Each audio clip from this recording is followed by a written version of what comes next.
So it was 2 dozen whole eggs, 4 meals of 6 eggs, 1 meal of chicken breast, 1 meal of a piece of the cheapest steak I could find, and a pound of pasta, and a gallon of milk. And that was what I ate every day for 9 months. Wow. I don't have a problem eating the exact same foods No. every day. Clint, What's up, man? What's up? I don't even know where to begin with this, to be honest. You do so many different things. You've done martial arts. You're a black belt in how many? 5 different styles of martial arts. And you've competed in almost 100 tournaments, if not more? I have no idea how many tournaments. I think the most I ever did in 1 year was 48 tournaments in a year. So it was nonstop. Like one every weekend? One, and then sometimes they would have like a tournament on Saturday in St. Louis. Yeah. And then on Sunday, Memphis often had tournaments. So we would leave home on Friday, go to St. Louis, come back home, stay at home for a couple of hours in Murray, Kentucky, and then drive back down to Memphis from there, compete, come home, and then go to school on Monday. So wait, so you're still in school while you're competing during this whole year? Yeah. What kind of grades did you get? I did fine. No, I always did well. That was, Mom did a lot of my homework for me. But I did nothing. Every day when I got home from school, my dad was waiting for me in the driveway in the truck with my karate bag. And we got in the truck. And I never trained locally. We always drove somewhere and trained. Okay. So like the closest place we ever really trained would have been like a 20-minute drive away. And then a lot of times for a couple of years, we drove like an hour and a half, 2 hours each way. Yeah. Because you learn about somebody that's really good or they're teaching something or is a really good fighter 2 hours away. So you get in the car and go if you want to learn. This was right before the internet was really big, though. This was the 80s. Oh, this is the 80s. This is the 80s. Yeah. I thought you were competing in the 90s. I began fighting when I was 8. So I competed nonstop from 8 until 18, and then I competed kind of off and on after that. Yeah. But I went to the Junior Olympics twice in Taekwondo and got bronze medals 2 years. And then I went to an open karate tournament and just my mind was blown that there was another world. Oh, that was my experience. See, I was in Taekwondo. Traditional. Yeah. Yeah, traditional. And the fanciest kick that we had was a tornado kick. Yes. And I thought I was like a badass. Yep. I thought I was so cool. I was the man. I was like a purple belt at the time. And then my buddy found this website called belang.com. Okay. This Swiss guy, Belang. And he was uploading all the West Coast action teams videos on their forums. You had, they did have Carmichael Simon, John Valera, Kim Do-Gwyn, Steve Terada, all these guys. Wow. Christy Vera.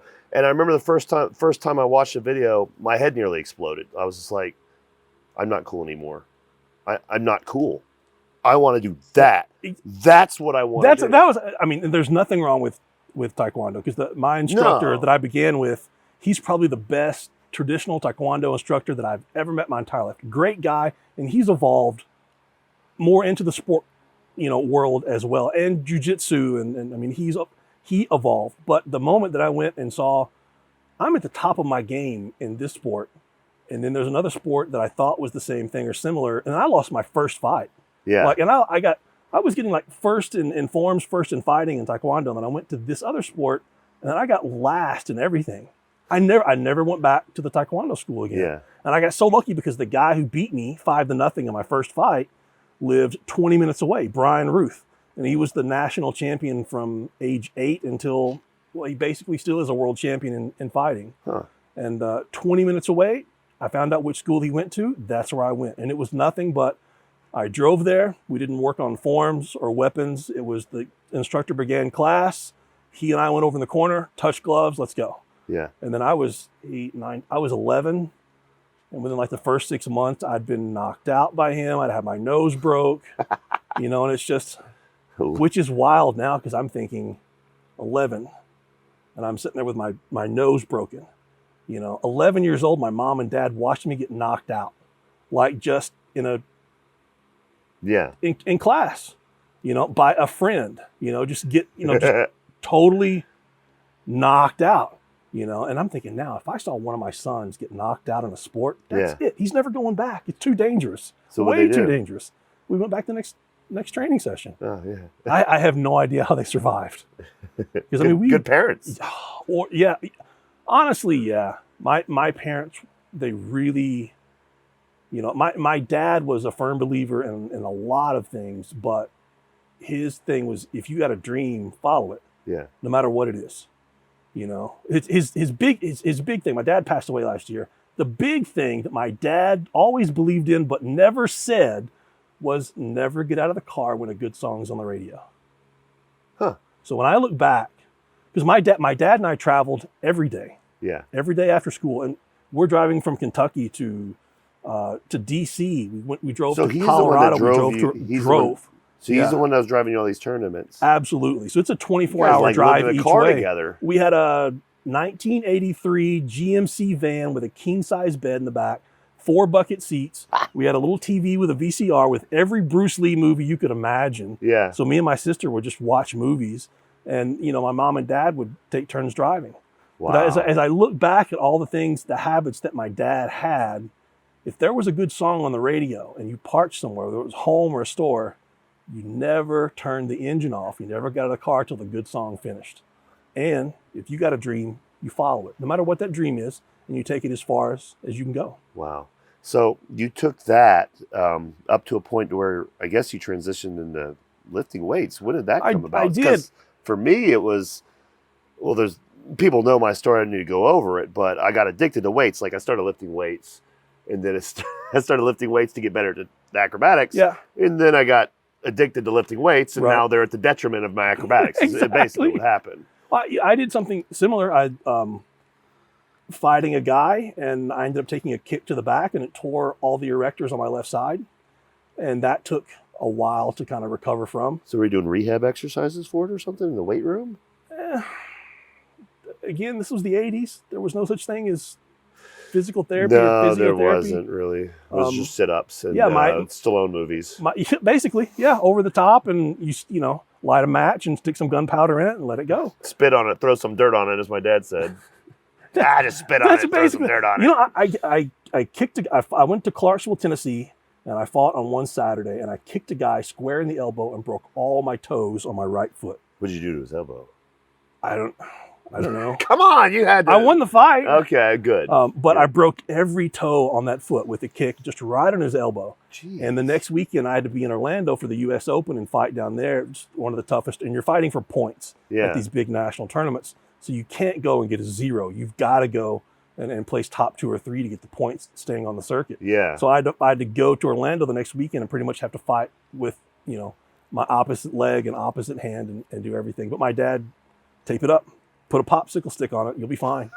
I've broken every finger. I've seen it work on fingers. It's got to work on feet. You just you got 4 toes, 4 popsicles. But that was my dad. My dad was, you're laughing at me with all the duct tape and just, put something on it, we'll bend it up. That was my dad. He could fix, always have, a recipe for anything. But he found a guy at the local gym that was kind of a local bodybuilding coach.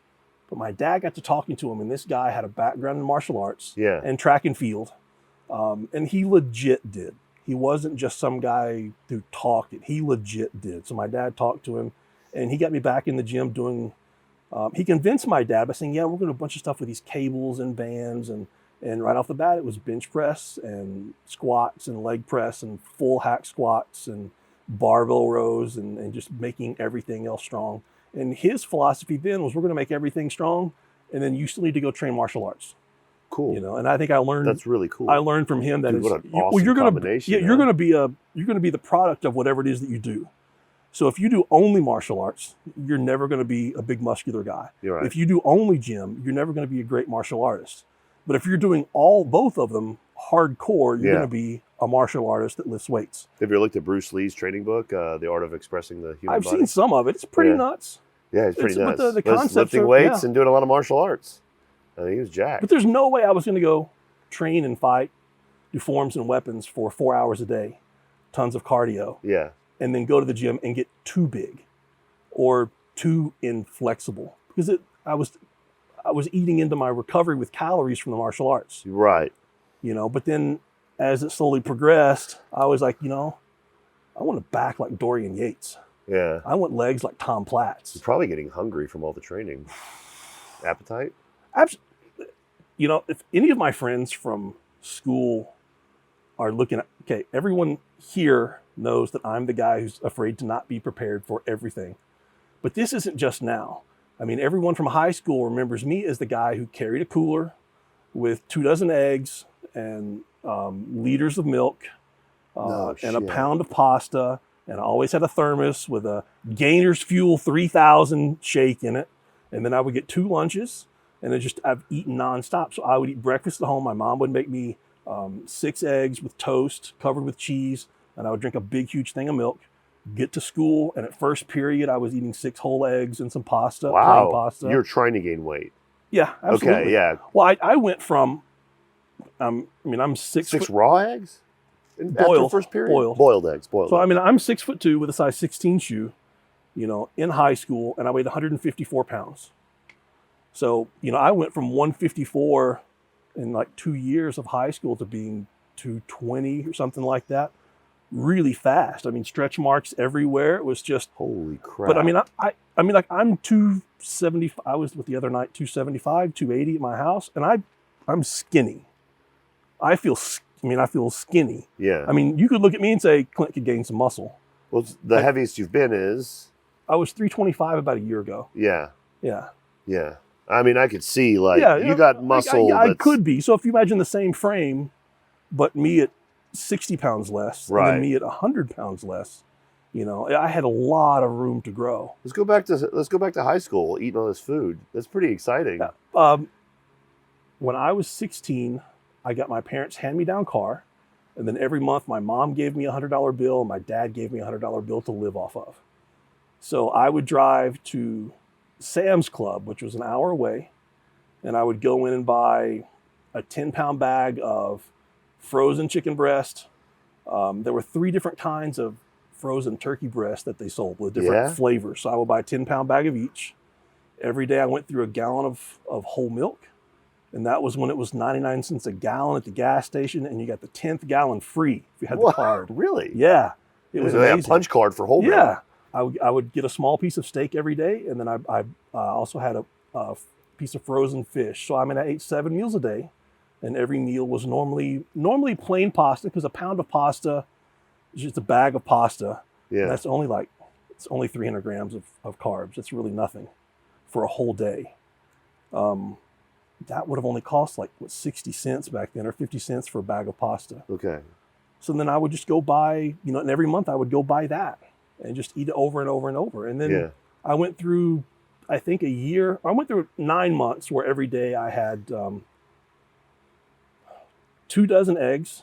So it was 2 dozen whole eggs, 4 meals of 6 eggs, 1 meal of chicken breast, 1 meal of a piece of the cheapest steak I could find, and a pound of pasta, and a gallon of milk.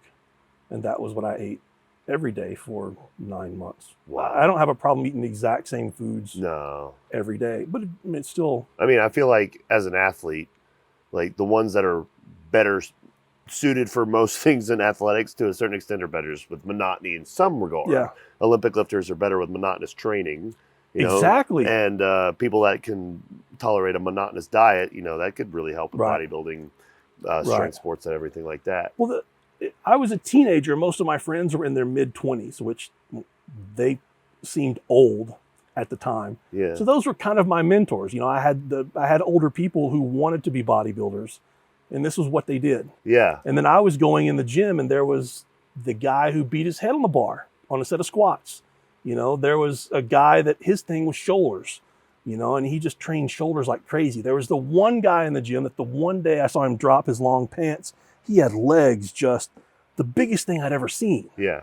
And so that's, I wanted to go squat with this guy. I wanted to train shoulders with this guy. There was another guy, and I can't think of his name to save my life, but he loved to train back, always on Thursdays. And this is before internet, cell phones. So you would just get a message on your voicemail on your phone that just said, gym, back day, 4:30, be there. And so at 4:30, I would be at the gym to train back with this guy. And just, you start finding your way and inching your way in, and you pick up all these little traits of different guys that, like wheat germ, that was the big thing. And that was phasing out when I was getting into this. Yeah, but that was there was still royal jelly. bee propolis. Yeah, it's just I remember the stuff that was still kind of like hadn't been phased out like 1999 to 2001. That was in But these were the secrets, like the old dudes would share with you once they got to know you really well. Yeah, and you're just like, yeah, whatever. Yeah, I'm going to the store later when no one's watching. And grape juice. Yeah. Well, that was I remember when that came out when creatine was invented and mixing it with the grape juice was. Yeah. And then there was a grape juice shortage. And like everybody at the gym thought that was the dumbest thing ever, but you knew everybody was doing it. Yeah. We just didn't tell anybody. That was the super secret. Everyone just magically gained 3 pounds over the course of that month. But you eventually got into strongman somehow. So how did that happen? Because like your strongman training is super visual. Like it's very interesting. It's just, and you've been doing that for a long time, like the early 2000s, I think. 2001, I think. Yeah, we found some videos of you back then. Mm-hmm. So it's like, what was that? What was like, who was there a dude at the gym that was like lifting tires or some shit? Nobody. I was like completely against the idea of strongman. And I'd bought, a buddy of mine gave me the book Dinosaur Training by Brooks Kubik, who is actually also from Kentucky. And I read the book. It's a good book. But it sounds a whole lot like manual labor. Like we're going to carry sandbags up and down the stairs. We're going to lift with thick bars. Yeah. And now I'm thinking, now it sounds kind of cool. But then I remember telling my friend, dude, that sounds like manual labor. I want to get big. Yeah. And this guy isn't big anyway. And Brooks is going to see this. He still lifts, but he knows that I love him. But I wanted to be, I was just going to the gym. I was in a rough spot in life. I couldn't afford to go to the local gym anymore, so I began volunteering at the local gym because if you're a volunteer, you get a free membership. But I was working different jobs. I was going to school. I didn't have any money. I built a home gym. I was training at night. And I wanted to weigh 300 pounds. Naturally, for anyone that matters or doesn't. More noodles. I ate like you wouldn't believe. And I remember I've got a photo of me at December 26th one year, weighing 306 pounds. And oh my gosh, I looked horrible, but I weighed 306 pounds. My mom took the photo. And the next day I went out and I converted my Easy Bar handles into Farmer's Walk implements. Yeah. I never watched another commercial on TV. Every time a commercial came on, I went to the back of the house, walked outside around the house. I did something. Interesting. I went and got 2 or 3 tires. And I just began creating an event day. Yeah. And I realized, you know what? I forgot I was an athlete. I was going to the gym trying to be a strong bodybuilder. Yeah. And I forgot how much fun it is being an athlete. Just picking up something, a random object. And moving. Picking it up and moving. And back when the Iron Mind Milo magazines came out, I began reading those. And this was all in like a 3-month time period. I dropped from 306 to 265 in body weight really fast. And I looked in there, and then in McKenzie, Tennessee, they were having a strongman competition 45 minutes away. And at the time, there were only like 7 contests in the US per year. Right. If everything went right and nothing got canceled, including nationals. And so I just signed up. And I went and competed and took last in every single event. And I went home and I told my mom, I said, none of those guys are ever going to beat me in an event ever again the rest of my life. And they never have. So my dad, because I took a sabbatical from karate, martial arts. Yeah. Next thing you know, it's me, my dad, my mom, and my sister all in the car again, going to strongman contests. Oh, so it was like the sport karate thing. We're back together. Except for now the band is back together for Strongman. And we had, it was back to, hey, where are we going this weekend? What are we doing? Where are we going to go train? And so I didn't have any good equipment. So it was get in the car and go train with people. Wake up on a Saturday morning and drive. Somebody's got Atlas stones. They've got a stone that I haven't lifted yet. I'm going to go there and train with it. This guy's got a log and this guy's got this and that. We're going to go train. Yeah. And I guess it's different than today where so many gyms have kind of everything. If it's a strongman gym, it basically does. Well, the events I think now are more consolidated, like at least within the last 10 years. Right. It's like, these is pretty much what you're going to do. So was it like that 20 years ago? Was it like, were they still kind of diluting the events down into what they are today? Because everyone can expect stones and maybe a Husafo carry, farmer's carries, yoke walk, deadlift on tires. Like, these are things that... Well, that's kind of really all they had. Okay, so it was still like that, but Yeah. they still had some other weird events back then that would probably like... Well, we did some stuff that I thought was cool that we don't see anymore, like a crucifix hold. Is that the Hercules hold thing? No, these are my first contest. They actually made some 35-pound crosses, big golden rod, like Jesus crosses, and you have to hold them out, one in each hand, and if it falls down like that, your time's over. So you're holding it for time out like that. It was really cool. We're competing at a church. Yeah. We're holding these implements, and as you're holding it, the church bells are going off. You know, incline log press for max weight was an event. But like 220 farmers was considered heavy. Like, the first contest, I did 220 farmers. And on the video, I remember the guy saying, "Oh my gosh, this guy's a beast." And now it's like, you know, the female competitors are using the 220s and sprinting with it. Right. 20 pounds, right? Yeah. Per hand. Okay. Yeah. See, since my visit here, a lot of things have been in kilograms. And then here we go with pounds all of a sudden. Throw that one at Well, you. I'm trying to relate. Gotta stay on my toes Trying here. to relate a little bit. Yeah. I think your personality is probably suited towards strongman because you're kind of a make-do kind of guy. Like, you're going to look at something and be like, can I do something with that? Can I use it for this? How can I get it to do this? What if I do this with it?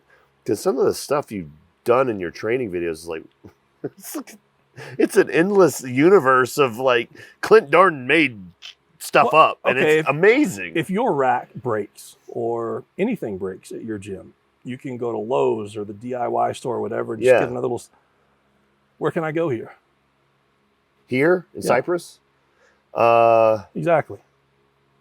Okay. And we're so much more advanced now than we were 20 years ago. Okay. So... But, I mean, that's cool. I'm saying it's interesting because how many exercises do you think you've invented in your life? I don't know. Probably at least 100.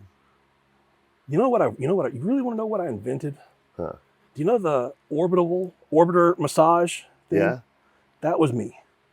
The jigsaw massage? Before that, okay, it was a car polisher. Oh, right, that. Yeah. That was me. You started doing that? I woke up, I swear. This isn't bragging, this is not making it up. Yeah. I think I still have it on video of the first time I did it. I woke up one morning and there was no such thing as foam rollers in existence in the world at this time. When I moved here, there was no such thing as a foam roller. So you couldn't get a foam, we're talking about mobility here. I woke up one morning and I'm sitting there thinking, man, my hips are killing me. Yeah. If I just went to the DIY store down the street and got a car buffer, I think I could use that, turn it on, to go down my hip and just massage my hip.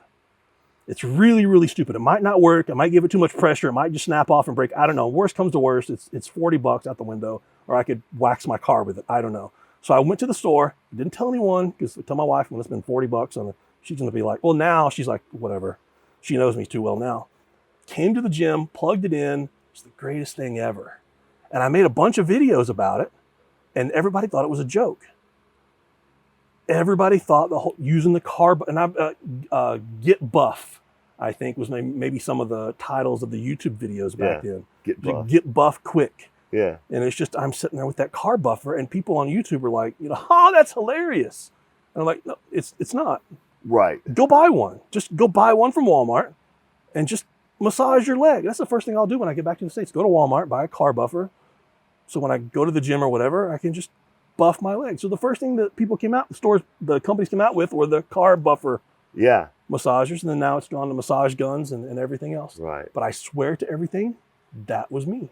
I remember that car buffer thing about 10 years ago. I haven't seen many people use it since because I guess the massage guns started coming out. So much, yeah. And people would rather Absolutely. spend money than not for some reason, but that's just the way a lot of people are. They think if I spend more money, it'll be a better result, which isn't always true. You know what I mean? That's what I use now. I've still got my car buffers, but I haven't seen you use it here, but... Exactly. And I can't use it at home because it's so freaking loud. Oh, is it loud? Yeah. Okay.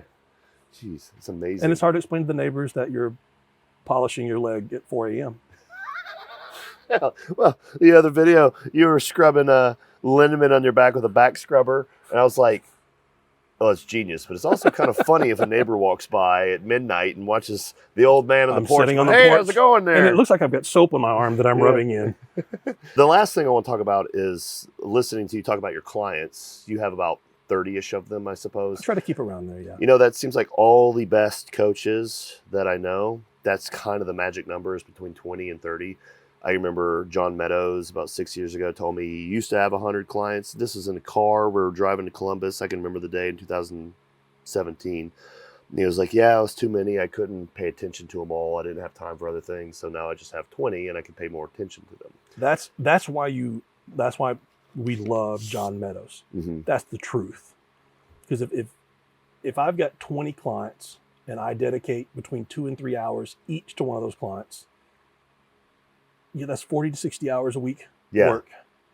So, you know, when someone says I've got 100 clients, and you realize they're only working like 15 hours a week at best. Yeah. With 100 clients, how much effort are they really putting into you? Right. So if I'm paying someone a lot of money, I really want that person to sit down, put a whole lot of thought into everything, you know. And if I've got questions and I'm sending videos, and I want them to send me videos to help me, it can't be done in a 15, 20 minute work day based on me. So for me to get, you know, to hit that 30 mark, that's a lot of freaking hours of work. Beyond that, I can't provide a good service. Yeah. And I've been doing this, Steve, my oldest son is 15, and he was just born when I began doing this. So I've been doing this online with people all over the world for 15 years. And you're not going to stay in business, as you know, we talked about this, you're not going to stay in business unless above all else you provide a really good quality product. Yeah, no, I mean, but also it's like there's a certain level of personal satisfaction you get out of it. You know what I mean? Like, if I don't even need to explain why people should just know this, but I mean, you love doing what you do, but part of it is because you're actually doing what people need, and the type of skill set you have in addressing some of your clients. Like, this is some of the stuff we were talking about the other day. You're like a genius at figuring out how to get people's schedule to kind of like match up with their training goal.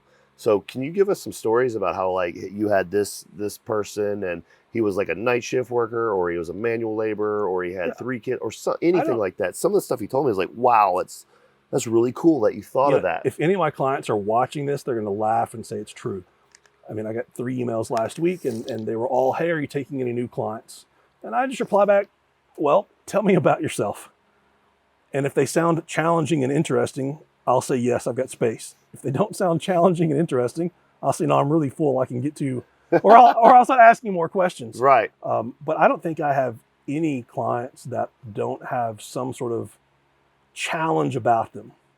And honestly, everybody's got a challenge. Not everybody wants to tell you what that challenge is. But, you know, we talked about one couple of my favorite clients that I work with, Mike and his wife. Mike spends probably 4 days a week in different cities in the U.S. Mm-hmm. And she is a stay-at-home mom. It's a lot of traveling. With 4 kids, yeah. Yeah. So with him, I'm trying to manage the fact that he needs to be on a plan and he wants to make serious progress in the gym.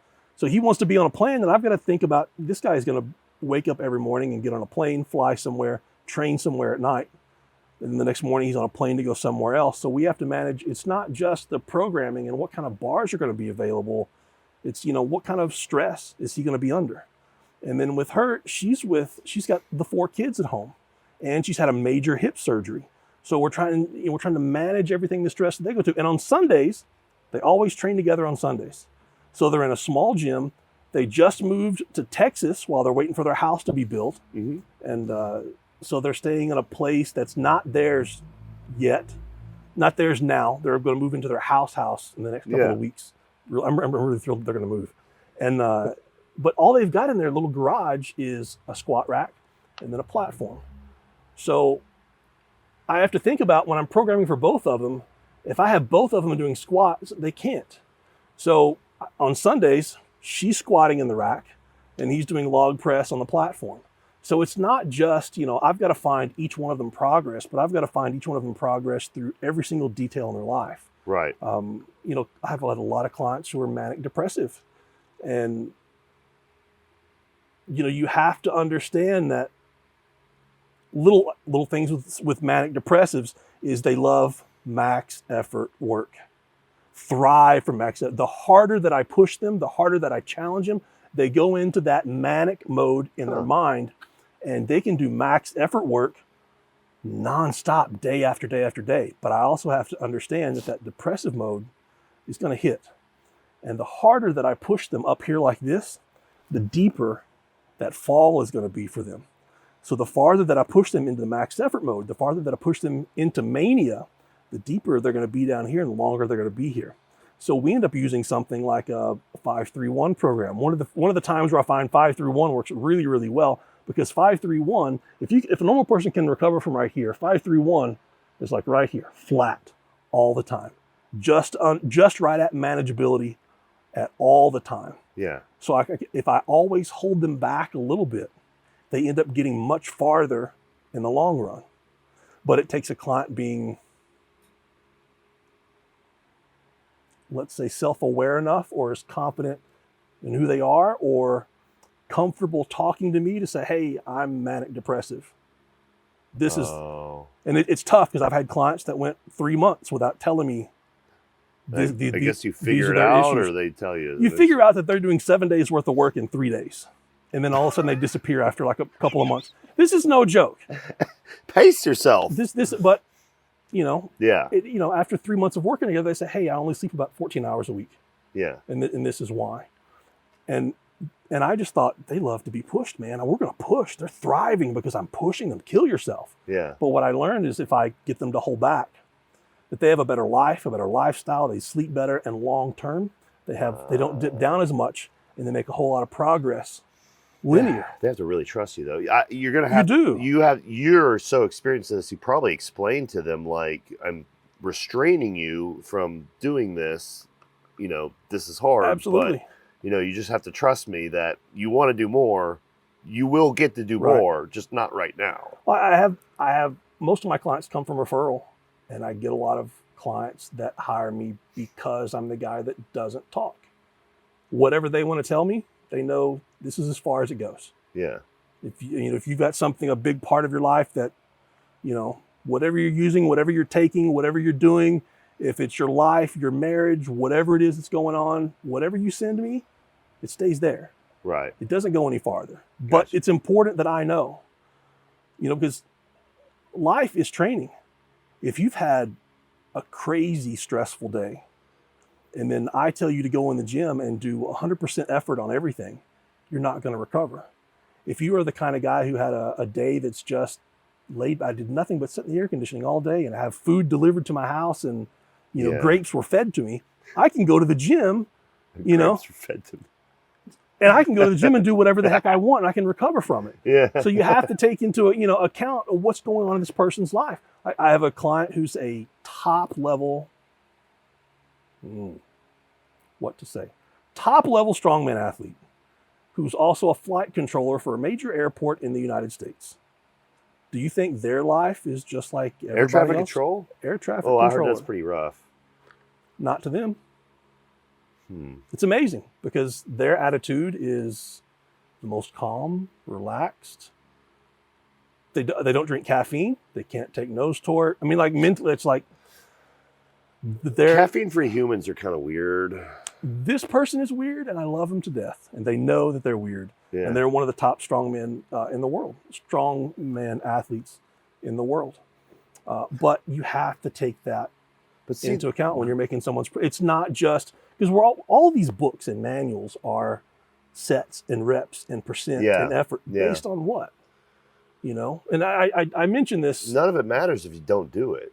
True. Yeah. I mentioned this the other day, but you look at coaches, and there are different levels of coaches. So you have the coach. So the basic coach is someone who shows up.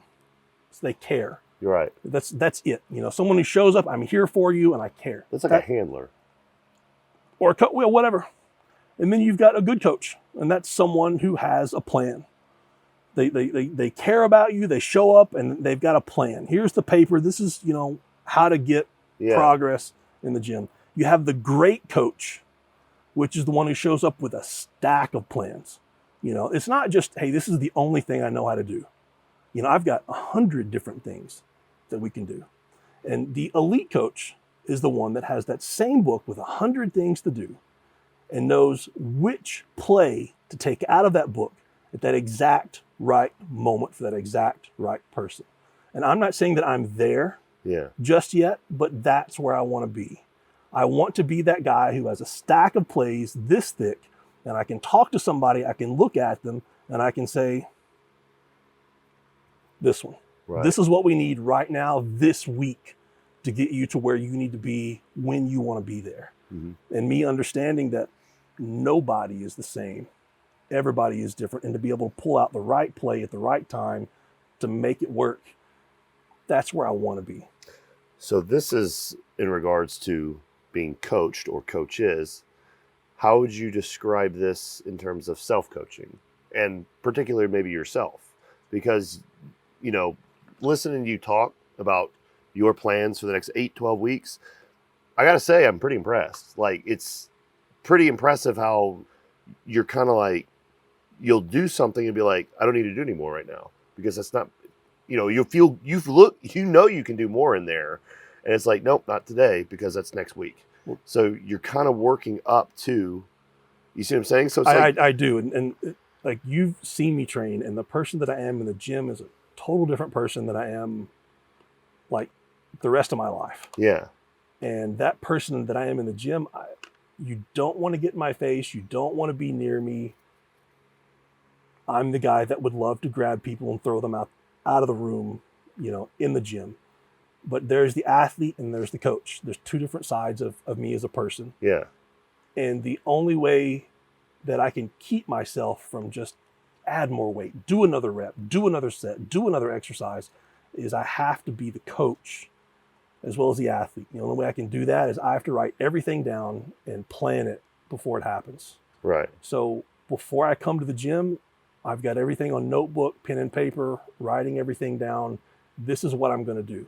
And I've got to stick with that. And I will also sit there and I will tell you, I will tell all my training partners weeks in advance, look, this is my plan. I don't need to stray from that. Yeah. I mean, like right now, I've in the last couple of months, I've had chemo drugs. I've had ridiculous doses of cortisone. Since you got here, I've started antibiotics. I've got an infection in my shoulder. I'm sure everybody can see. And I'm getting on an airplane in a couple of days. You guys are getting on airplanes in a couple of hours.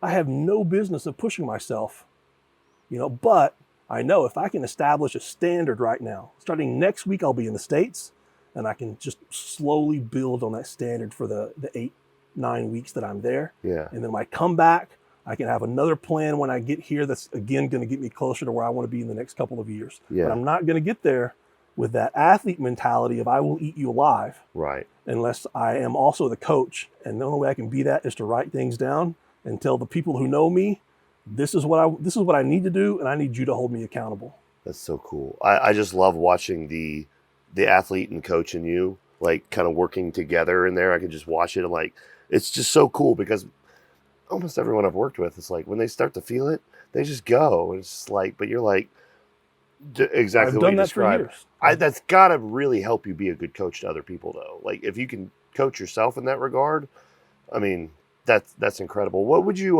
just close this one off here? Suggest that people, in terms of like what we're describing here, in terms of coaching themselves, but looking out for the things other than the sets, the reps, the this, the that. I'm always trying to tell people, like, dude, is your kitchen sink clean? Is this like all the things that kind of get in their way in life that they're not taking care of? Everyone's got their own challenges. Some of your clients have kids, or they have a job that's like traveling to 4 different cities, like Mike over here, or, Mike and his wife having only these 2 things to work with. But a lot of people, they don't really think about those things, even if they're just like trying to figure out how to get themselves to get to the next step that they want or get the outcome they want. They don't even look at those things. So what are some things that you'd have people kind of look for in terms of like making sure that they get out of their own way. You know what I mean? In that regard. Just being honest with yourself. That's probably the biggest thing I've done in the last couple of years is be honest with myself and where my stress levels are. Yeah. If I'm having a stressful week or month, the gym is not the place where I need to come and release that stress. I'll come here, sit down inside and take a nap on a sandbag. I've got 30 minutes. You got a lot of sandbags too. I do. All sizes to cats. choose from and cats to hang out with. Be honest with yourself. If you feel like 80% today, then 80% is your 100%. Yeah. That's it. Make a list of exercises that you hate and then narrow that list down a little bit more. And you know, if you really hate them, don't do them. Why should you do them? Yeah. If you hate doing them, you know, life's too short. I think a buddy of mine takes all of his exercises and gives them numbers. You know, he's got some that are 6s, some that are 7s, some that are 10s. Yeah. And like his 10s are the main exercise that gives him, you know, a bigger total. Right. But sometimes he hates doing those exercises so much that he's going to be better progress out of doing 6s and 7s. Oh, I got because you. he's much more likely to do them much more he often. likes them. Yeah. You like them. You put more effort into them. You do, you know. So be honest. What are your 6s and 7s? You know, what are your 8s and 9s? Are your 8s and 9s worth it? You know, maybe you get more out of your 6s and 7s. Do you want to be doing this when you're 80? Maybe you don't. But, you know, when I was in my 20s, I just thought, I don't care if I'll be, you know, whatever. Yeah. Life's short. Now I'm 40, I'm almost 47, and all I can think about is, and I don't need to compete ever again. I'll live longer if I never compete again. But there's Masters World's Strongest Man over 50. And I've got a map, I've got a plan to get me to where I will have the numbers at age 50 to qualify to go there. Yeah. I've had that map in plan since 2019. Wow. Written down on paper. I've got everything ready to go. Dude, I don't know if anyone plans anything more than 6 months at a time now. I usually go 2.5 years, like a year to 2.5 is like a magic number. 6 years. That's like 6 years, 5, 7, 8 years ahead of what's time. What's the most important thing in your life? What is the one thing you want to do more than anything else in the world? Yeah. That's what I want to do. Right. So if you know what you want to do more than anything else in the world and you've tried for a couple of years in a row and you failed, can't afford to fail anymore. Yeah. I can't afford, if I'm going to do this, I can't afford to fail anymore. I've got to have a plan. You know, the things that matter to you, the things that you love, the things that you cannot afford to fail at anymore. There's so many things in life that are expensive. You know, people won't go to a marriage counselor until they realize they love their wife more than anything else in the world, and they've got to figure out how to get there. Then you pay someone to get you there. Yeah. You start planning, you start putting things down on paper. And, you know, I don't know if I can mentally take attempting to qualify for Masters World's Strongest Man and not making it again. I don't know if I can take that, but that's my dream. Wow. I don't care what I do when I get there, but to be one of those guys at that level, to be accepted and to be there, that's the dream. Well, Clint, thanks for sharing all this with us. I'm going to help you with your dream by cutting this one, guys, so you can go get your next meal, because the next meal is always part of the plan. Always. The next training session's already started. Part of the plan. So, yeah, every post-session is a pre-session, you know, as it says. But check the links in the bottom, and you can find all of Clint's stuff there. You can go find them. You can bug them. You can follow them. You can message them if they can. If they can't, absolutely. Then okay, yeah. Send me an email. I'm easy to reach by email. Yeah, and thanks for the Capri Sun. glad you finally got it open. finally got it drunk. Thank you. Thanks, man.